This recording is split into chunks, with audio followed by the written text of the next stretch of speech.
Welcome back and greetings, class. Today's discussion is on psychological disorders.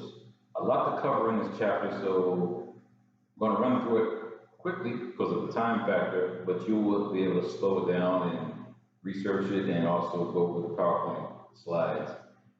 But I want to make sure we get through. We got to cover substance abuse. We got to cover psychological disorders, mood disorders. We have to cover schizophrenia, and the last part of the chapter deals with autism. So that's a lot of material to cover. So let me go ahead and begin with the discussion as the chapter begins with substance abuse and addiction. So how does that relate to psychological disorders? Because a lot of people who do depend upon medications and drugs are depending upon it for making them feel good. And so if they're not feeling well internally, they're seeking an external substance to make them feel good. That can sometimes be detrimental, without question. So substance abuse, when you now start to use an external substance and it alters your normal behavior. Drug addiction, now you're addicted to something that now is altering your behavior, and is that psychological? Is that biological?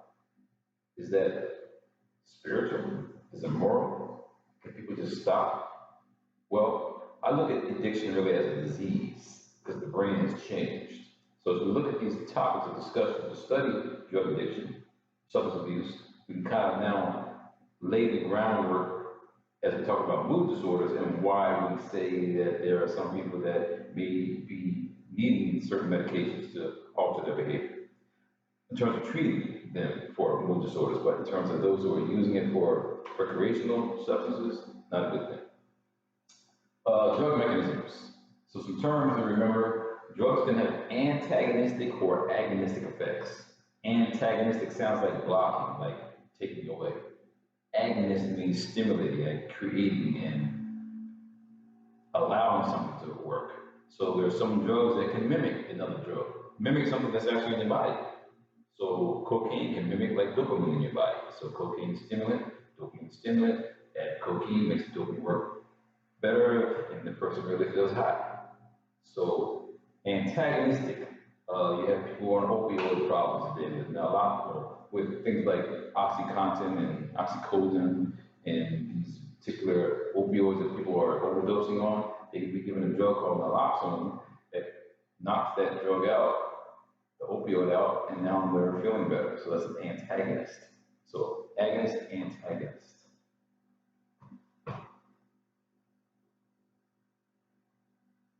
Two words to remember, affinity and efficacy. Affinity pertains to the binding capacity of a drug. Efficacy pertains to how a drug has a masterful way of working.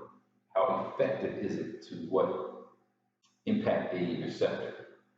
So some drugs have a strong affinity. They're going to bind and they're going to work well. Some drugs don't. Some drugs have a strong mastery of the system and they can activate it. Some don't. Just think about people who take blood pressure medicines. And you think about it can be different for those who may be from African descent or European descent or Asian descent. Physiologically, there are blood pressure medicines different those different people because they don't work as effectively on some people. That means the physiology internally is different. You can't use the same drugs for all people. That's the main point about that. So affinity, efficacy, terms to remember.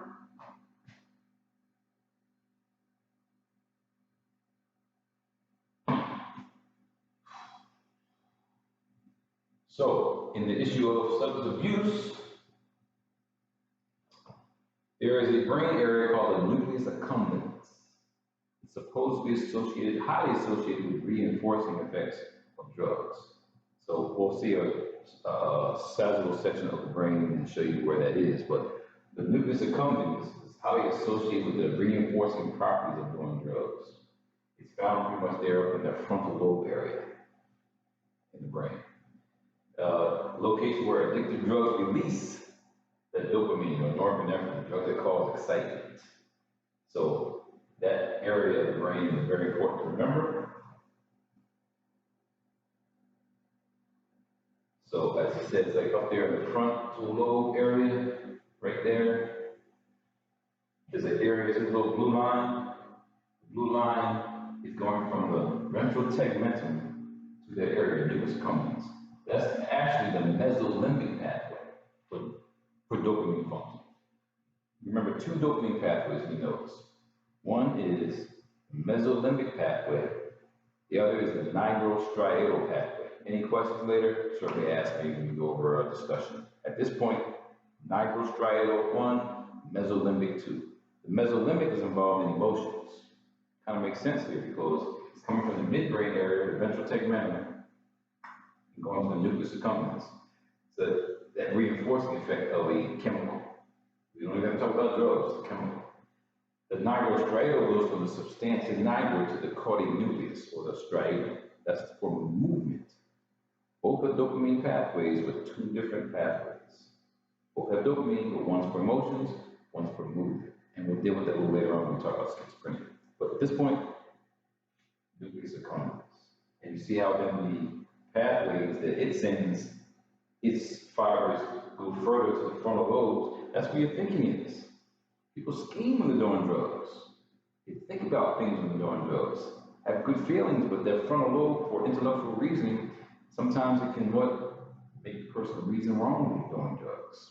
So again, it can have an impact on changing the brain, and that's why I'm saying addiction can be a disease. Similarities with drugs and natural chemicals like dopamine. They release the chemicals in the nucleus accumbens, sex, shopping, music, sweets, sugar. All those can be things that can stimulate the mind and stimulate the brain for releasing these neurotransmitters like dopamine, causing excitement. So just think about how powerful drugs are. But some people, again, are addicted to certain things like food and sex and sugar. It can be problematic. So people with major depression show less than normal response in this area. So if they're already low because they're depressed, then taking medications or doing certain drugs elevates it, the person feels good, but you're altering your brain while you're doing that. So commonalities between addiction and just normal people, we're talking about cocaine and amphetamines. That leads to stimulation. So greater impulsiveness than people who do opiates, which slow you down. So the stimulatory drugs like amphetamine and cocaine may make you feel energetic. That's what they call stimulants. And opiates, on the other hand, slow you down. They impair learning. So a person who's on opioid addiction, they may look a little drowsy. Higher doses of stimulant drugs impair attention and learning. So again, some people are not affected by certain kinds of drugs because maybe their physiology is different, so they don't get as drunk or as, impacted by the physical nature of the drug. Therefore, they may not become addicted. Not everybody gets addicted to any drug. The problem with addiction is sometimes a person taking that first hit of a drug, whatever it may be, they're taking that drug and guess what? They get addicted because they're looking for that same hit they had the first time and they'll never get it. So therein lies this response to kind of keep on doing this because they're looking for that first feeling they had when they did it. So cravings, certainly that involves the brain changing and desire, and again, you can read the slide on that. Tolerance and withdrawal terms, remember, withdrawal, when you're no longer able to have the substance and your body goes through some changes and it's needing to get that replenishment from what is lost from the drug. Tolerance, some people over time, they need more of the drug to make them feel good. So over time, tolerance can happen. So again, other terms related to substance abuse. So some terms I would like you to know. Predisposition. Someone can have a predisposition for something. It could be disease, it could be alcohol, it could be drug effects, depression. Predisposition. Your body is, or your mind is sensitive to something, and now you're going to be maybe more susceptible to it. So predisposition. proclivity, propensity. Look at those as other words pertaining to someone that has a kind of a head start on having a problem. So not all individuals develop addiction because they may not be predisposed. So they're okay, they can fight for a little bit better. But there are genetic studies that show that there are some people that, genetically speaking, are more vulnerable than others. So you can have a predisposition for a problem, such as maybe alcoholism. So certainly the environment you're in impacts things, but with alcoholism, they say there's two types, type 1 and type 2 alcoholism.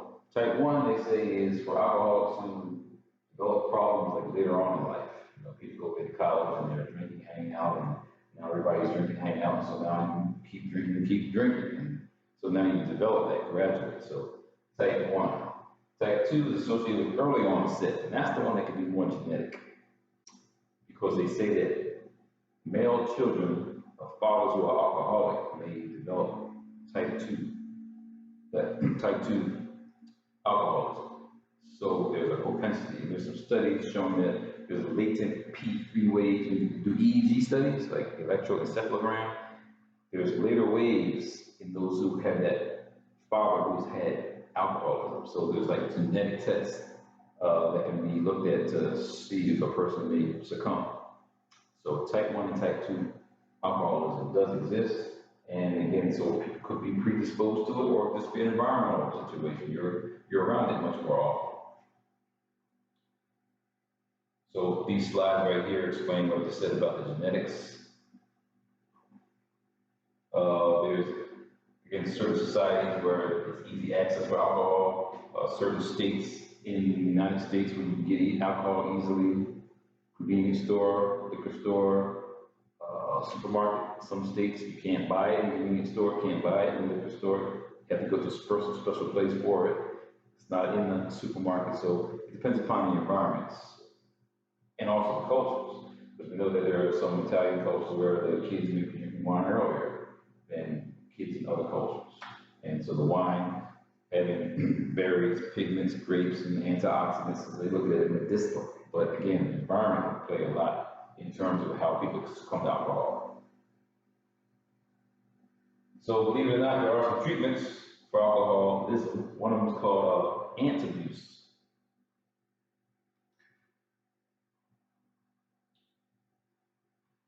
Ant abuse, or disulfiram. You actually give it to a person to make them sick.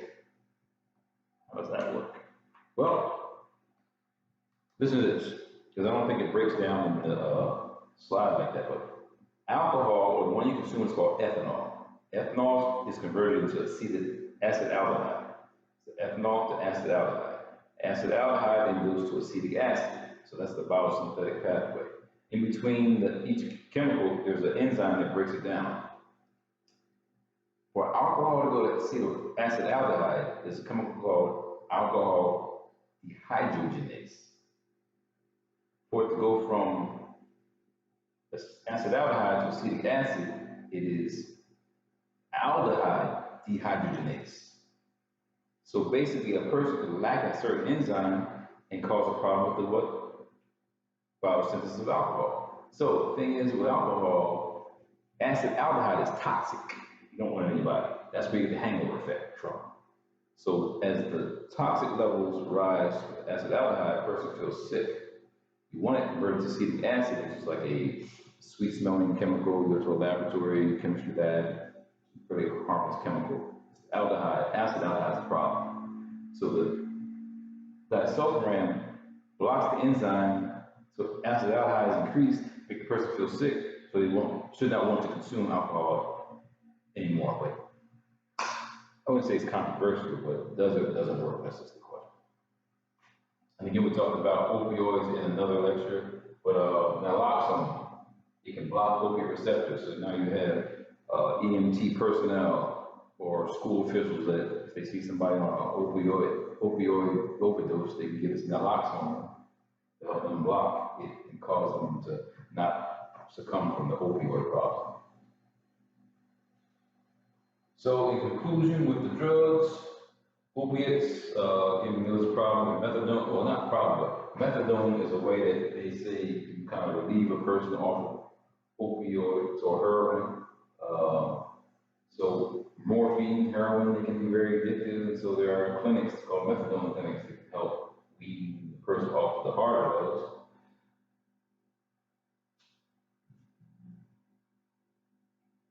Propranolol interferes with protein synthesis and memory consolidation. Now, again, you can go ahead back and cut these slides and review as I go through them quickly, but I mentioned propranolol before because we talked about the issue of fear. A person may be scared of spiders, so don't want to deal with that. You give them a drug like this, and the next day they come back, they can maybe let a tarantula walk up their arm. It interferes with memory consolidation, weakens connection with cues that induce craving. So there are drugs that can be used to manipulate your experience. Fear. You think how we're living today, 2020, in this fear state. It's manipulating your experience. So this leads us to mood disorders. So the first one we talked about is unipolar depression, unipolar depression. On one scale, that is from normal mood down to low. So the person feels sad and helpless, and basically when you say depression, have you ever been depressed? We've all been depressed. Living this state right now in 2020 and all this problem about the coronavirus, we're all feeling what? A state of depression. The issue is, are you now debilitated where you now can't function, can't get out of the house? Well, it's a little bit different now when you're telling you you can't go out of the house, you're trying to quarantine you, socially isolate yourself. That's not even natural for us not to be in contact with people. So there's something bigger going on here, but with depression, people who are really now want to succumb and they don't want to leave the house, don't want to go anywhere, and you then can't function with other people, that's when it becomes clinical. And that's when they need to really seek assistance in terms of having someone help them out. So if a person does not respond to clinical assistance, then maybe they need to have some more intervention, like maybe taking medication. But the issue is, who's really depressed? Sometimes they say, is it like, are women more depressed than men? Are certain societies and cultures more depressed than others? Is the face of depression, again, a woman? Well, the reality is, you can't really say that. The reality is that women may be more responsive to going and talk to somebody if there's a problem. Therefore, it's recorded that women are sharing their depressive feelings versus a male may then go do something else, like maybe want to medicate drugs, alcohol, and not talking to them, but you won't know they're depressed. So the issue of having to document who has more, of course, certainly has to do with when they're going to be treated. So some people have long-term depression, and some people, it's just maybe after, again, a death of a family member, and again, it's a sad situation. Yeah, that's why I say everybody's been depressed, no matter how you function with it. So, discussion about drugs earlier, those who then can't function properly, then depend upon those medications. Those drugs, those external substances, to kind of help them deal with their behavior. Is there genetics involved? Yes, we say that. Not for everybody. You could have what predisposition for it. So there are some studies with the Amish community in Pennsylvania. There's a gene for manic depressive disorder, and they say the gene number 11. So you have a close-knit society, we now start to study that. So that's one way to look at genes. But in general, we don't normally think that only genes are involved. It could be, again, we talk about the environment, society we're living in right now can lead to people feeling not as elevated in their mood as they had in the past. Certainly age could be a factor too, but we have kids today now, they're hearing all this news about the environment, about the society, the changes that are going on. They're not even in school right now. You're not in school right now. So it can impact really any age, just a matter of how you deal with it.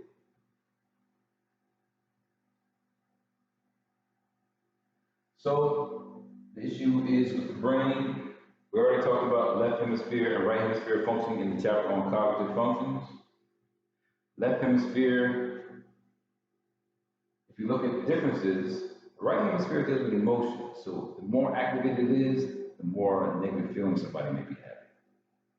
So a person has a stroke in the left hemisphere, therefore they can't talk, can't communicate, right side of the brain is impacted.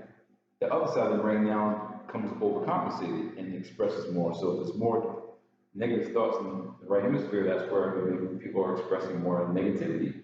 So without even talking about stroke, just in general, people may have hemispheric differences, causing some to suffer from depression more than others. So decreased activity in the left prefrontal cortex causes increased activity in the right. That's what the slide is saying. So that increased activity may cause the person to have more negative thoughts. You can review that on your own also. So there are people that don't respond to clinical treatment, so they now may require drugs. So 3 types of drugs to think about. One is called tricyclics. One is called monoamine oxidase inhibitors. The other is called selective serotonin reuptake inhibitors. So 3 classifications. First ones began with tricyclic compounds like imipramine. So these types of drugs really were not selected. They had effects on multiple neurotransmitter systems. Dopamine, serotonin, norepinephrine. It helped to keep the chemicals that are important for depression in the system. Now, if the person is depressed, more likely they have low levels of chemicals. You take the drug to elevate their mood. So the imipramine was done in that way, but it wasn't selected.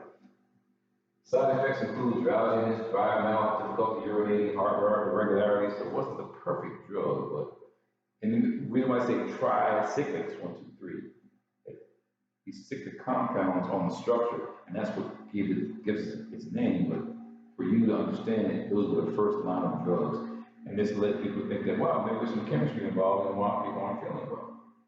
The second drug system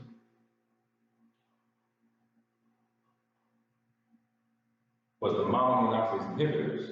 So monoamine oxidase enzyme. It's an enzyme. Why? Because it ends in ASE. Enzymes break down neurotransmitters, gets rid of them, relieves them from the system. So if you have a chemical called monoamine oxidase inhibitor, it's inhibiting an enzyme from doing what it does. Therefore, it's now going to cause more chemicals to stay in the body. You can reverse that and rather be repeating here and understand that. So the inhibitors are drugs that are given. So look at the NyQuil bottles, Robitussin. It says on there if you're taking MAO inhibitors, don't take this NyQuil, take this Robitussin. Give you a heart attack, something like that. So the side effects that can happen if you start mixing drugs. So these monoamine oxidase inhibitors are being used to kind of enhance mood by keeping the chemical in the system longer, but different mechanism than the tricyclics. Now, the ones that you mostly hear about are the serotonin reuptake inhibitors. Reuptake means recycle, taking back into the system. I'll show you a quick slide that shows it diagrammatically with a cartoon, but Zoloft, Paxil, Celexa, Prozac is actually like fluoxetine. These chemicals are blocking serotonin, keeping it in the system longer. So now it's being selected. It's not saying with the imipramine or the tricyclics, multiple chemicals. No, this is now focusing on serotonin, preventing the reuptake so the chemical stays in the system longer. These have been the most effective and pretty much widely prescribed. They kind of like knocked out. People used to take a lot of Valium. It used to be the most widely prescribed drug. Now, these antidepressants are some of the most widely prescribed drugs. And again, you can review what it states here. And there's some atypical of some that are not included as normal antidepressants, but bupropion or Wellbutrin inhibits the reuptake of dopamine, not just serotonin. So there are some other drugs that have been experimented on. And since we live in a medical, pharmaceutical, industrial complex, that's why we have all these different types of drugs. This is a new one, not even new. It's called ketamine. I actually use this to inject animals for research. Not just research, to put them under, anesthetize them to do the surgery. Now this is being used in medicine to help people out mentally. And ketamine antagonizes NMDA type glutamate receptors. So that's glutamate stimulation is antagonizing, produces a rapid antidepressant effect, and people don't respond to when people don't respond to other medications. So ketamine is used as an anesthetic in animals, but here we have now something that can be used to what moves the person to move. And so on the street, I think it has another name, another label for it in terms of people exploiting this as a drug. But again, we have now an atypical drug for depression. And L-acetylcarnitine also involved. I mean, all this is really experimental because people are always looking for a drug or some other agent to make money off of that can help treat disorders. So even if you go to Rite Aid, CPSY, Walgreens, is now on herbal supplements like St. John's wort that can be used to help stimulate a person's mental state. So herbs are also involved. So for unipolar depression, those are the kinds of drugs that are important. If a person does not respond to drugs, guess what? They may need something called ECT, electroconvulsive shock therapy. ECT, electroconvulsive shock therapy, shocking the brain and helping the person to, stimulate those chemicals so that they are now able to operate a little bit better. So it's like jump starting your car. So in that context, you may then lose some certain brain, not function, but memories. Because you know, if you get your car, if you have a battery, you have to put a new battery in the car, and then the new battery works, you got to reset your radio. Some programs are not working right anymore. So the same thing happens with electroconvulsive shock therapy. Pretty intense, may not last forever. You got to go to the hospital to do it, lock you down, and put all these electrodes on your head. And it's pretty severe, but again, if you're not responding to clinical treatment, nor pharmacological treatment, it's the next step.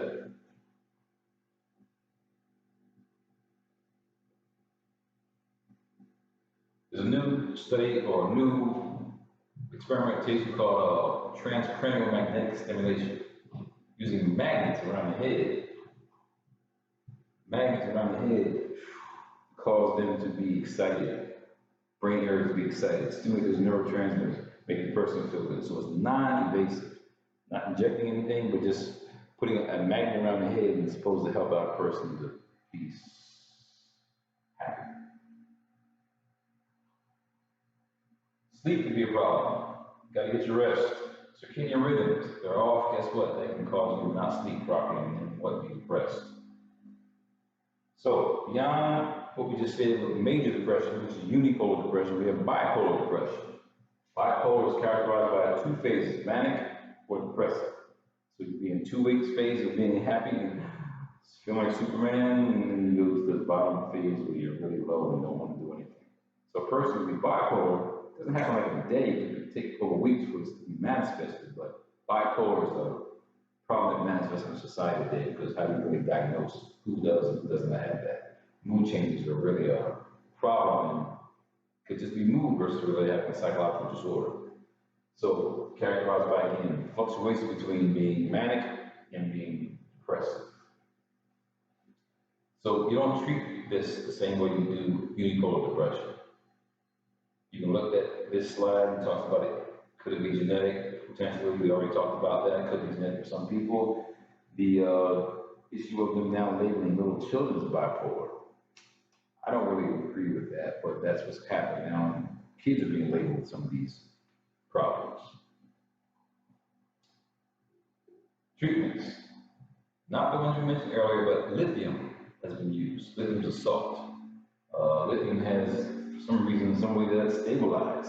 Think about batteries. I got a quartz battery in this watch. Some people have lithium batteries in the watch. Lithium, quartz, they're like rocks, salts. For some reason, they can be used to stabilize the brain. That's very interesting. So for here, lithium is the treatment they use for primarily for bipolar. Another form of depression is called seasonal affective disorder or winter depression. During the wintertime, people don't feel as well. Why might that be? Well, sun's not shining as much. Sun's not shining as much, your rhythms are off. So there may be some mechanisms in your brain that are sensitive to light and the brain is changing, and the person can't adapt to it, so they feel what? Sad during the wintertime. Winter depression. Sad, seasonal affective disorder. So can't treat that really with drugs. What works best is to manipulate light. So you may give a person brighter light, let's say at 4 in the morning, give them this LUX, a certain measurement of light, a lux, LUX, and you give them this additional light at 4 in the morning. By the time it gets to 7, when the light, sun does come up, they've already had the extra boost, and now it can be normalized their behavior. So extra light is used for sad. We didn't talk about it earlier, but postpartum depression. Postpartum depression is another one I want you to know. A woman who may give birth to a child and afterwards she's depressed. Postpartum is after the delivery. So does that really exist? Some people say yes. Some people say they're just sad because no one's paying attention to them anymore. Now they're visiting the baby. There's been legal cases explain why a person may have done damage to their child, and they say that they had the postpartum depression that caused them to do that. So legally and mentally, there could be some challenges there to prove if it does or doesn't exist. But postpartum depression may really result because the woman's body is going through changes, because hormones being circulated to what take care of that fetus. Now the fetus is no longer in the body, now their behavior may change later. So postpartum depression is another one to remember. So let me fast forward so we look at this last one, schizophrenia. Probably could be a whole other topic of discussion in terms of time, but we're in this one chapter and we'll finish this one video for psychological disorders. So schizophrenia. How do you really determine it's schizophrenic? Now I really should do another topic on this for schizophrenia, but let me just do this here. So some people say it could be like premature deterioration of the mind. Eugene Mueller, 1911, one of the first people kind of talked about dementia praecox, premature deterioration of the mind. People used to say like split brain, split mind. It's not split personality, don't confuse that, different. But for some reason the person's thought patterns are not correct. So something's happening where they have hallucinations and delusions. So I want you to know the distinction between hallucinations and delusions. Hallucinations can be auditory or they can be visual. That is seeing things or hearing things that aren't there. Well, it may be there for them. You just don't see it. Is it really a problem? Well, if it's impacting your behavior in life, yes. So hallucinations, seeing things that aren't really there, consensus. Delusions is really a belief, believing something like, I think I'm Jesus, I'm God. So believing something that's distorted. So some people with schizophrenia really have this going on and you really see there's a problem. So when you see that, you know there's something going on. So when you want to break down and look at schizophrenia, you look at the DSM, Diagnostic Statistical Manual, and you look at what labels are. Some people have schizoid type symptoms, schizoid type symptoms, or they could be schizophrenic. I mean, depends on how you want to label it. In this case here, looking at positive and negative symptoms may be easy to break down. Positive symptoms are things you see as a problem. For example, hallucinations, delusions. You know that's not right. Disorganized speech, disorganized behavior. You see there's a problem. Makes you want to sit back and reflect. Negative is a little bit hard to understand, but it's the absence of behavior. Socially disconnected, weak emotion, unable to kind of communicate, and it's really problematic during this time of day and age when they're telling us to be socially distanced from one another. Crazy times. So here we have a situation again. It's no different between positive and negative symptoms. So when we talk about cognition, the person has a flight of ideas. They may talk about, did you see that over there? That chalk keeps moving. Wow, the chairs keep rising up. I think that I'm going to be a football player. Yeah, there's something wrong when a person's brain can't connect things properly. It's called a flight of ideas. So when you see that, you know there's something wrong. It's a positive symptom. So in that case, cognition changes, reasoning changes, and people then who can't function in society with this kind of behavior, they're ostracized, pushed away. We have to find ways to be comfortable with communicating with them and helping them out rather than, again, ostracizing people. So, in terms of the brain, in terms of why it occurs, what is the etiology? Where does it come from? Is it genetic? Learned? Something that happens to society? Chemicals? So substance abuse could be an issue. Could have some brain damage that causes the problem. Could be some nutritional problems. People aren't consuming the right foods, later on get a problem. Could be the season that people are born. We're speculating all types of reasons why it may happen. You can look through your slides, discuss that. In terms of genetics, we do have monozygotic and dizygotic twin studies that look at genes, and if there are two twins that can develop it, then it's more likely something wrong with the genes. And we do have a higher incidence in people who are monozygotic. It's more than 50% for mono that's coming from the same egg versus dizygotic twins. So monozygotic have a much higher concordance rate. So it could be something going on with the genes. And this slide here breaks that down for you when you look at it. So environment, gene, you can't say there's one gene, it could be multiple genes. That's why it's a polymorphic problem. Poly meaning many genes, not one. So as we look at that, it's hard to kind of really find a way to fix this problem on a genetic level when it's not one gene. So the problems in the brain.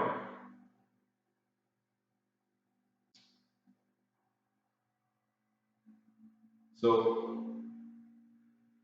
could there be a disease, like people are born in a certain time of the year when it's colder, they're born in months when it's warmer?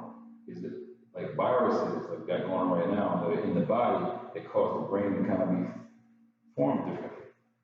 So possible explanation could be a viral infection. It's just speculation. But since we're living in this viral age right now, could be something going on.